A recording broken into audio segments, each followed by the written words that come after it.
The great state of Wyoming. It's not known for much besides its vast, mountainous terrain, small population of about 500,000, and maybe Yellowstone National Park. But the people who live here have a lot of love for their state, and they wouldn't want to live anywhere else. Their lifestyle is different from what you'll find in the rest of the US, and since I have family there, I'm able to visit often and tell you a little bit about this place.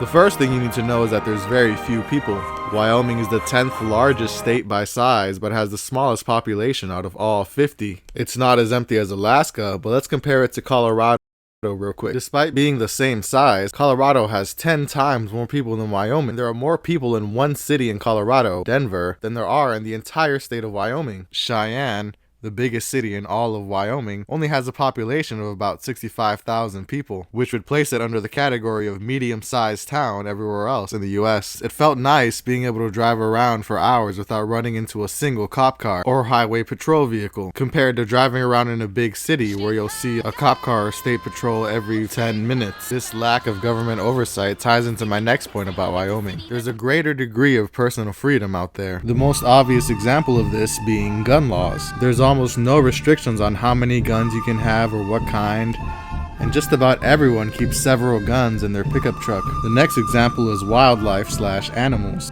One of my cousin's friends had a whole buffalo in his backyard. I don't know how he caught it or how he got it there, but it's there in his backyard just chilling, along with a bunch of other animals in a mini private zoo.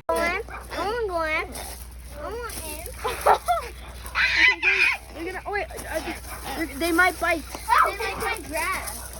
And as long as he keeps these animals well fed, no one's going to bother him or ask about a permit. Something you'll also see a lot of in Wyoming are these giant metal structures called pump jacks. And that's because Wyoming is the 7th largest crude oil producing state in the US, producing about 107 million barrels in 2024. This means there are a lot of high-paying jobs in the oil and gas industry. My cousin started working on an oil rig straight out of high school, and now he's financially better off than most college graduates and bought a house in his mid-20s. These jobs are dirty, dangerous, and physically exhausting, but they offer a lot of overtime, and Wyoming doesn't have a state income tax, which means this industry is cutthroat and hard to get into.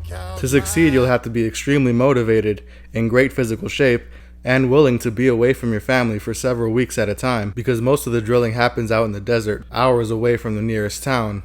I managed to find a job on a rig drilling for uranium, but I was replaced after about 4 days after the boss found more experienced workers willing to work for the same amount of money.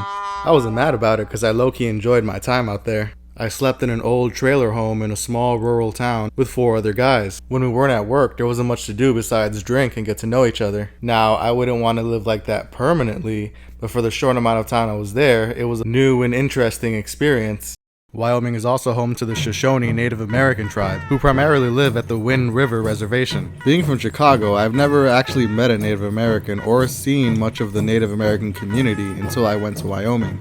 And it was nice knowing that there are still places where Native Americans exist in large numbers.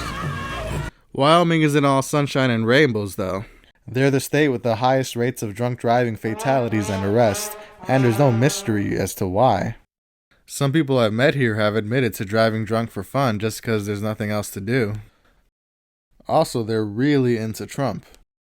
And worst of all, if you receive a life-threatening injury or undergo a heart attack or stroke or something, you're basically screwed because the closest hospital is probably several hours drive away. Meaning that most likely if you're going to the hospital, you're probably going to have to be airlifted by a whole helicopter.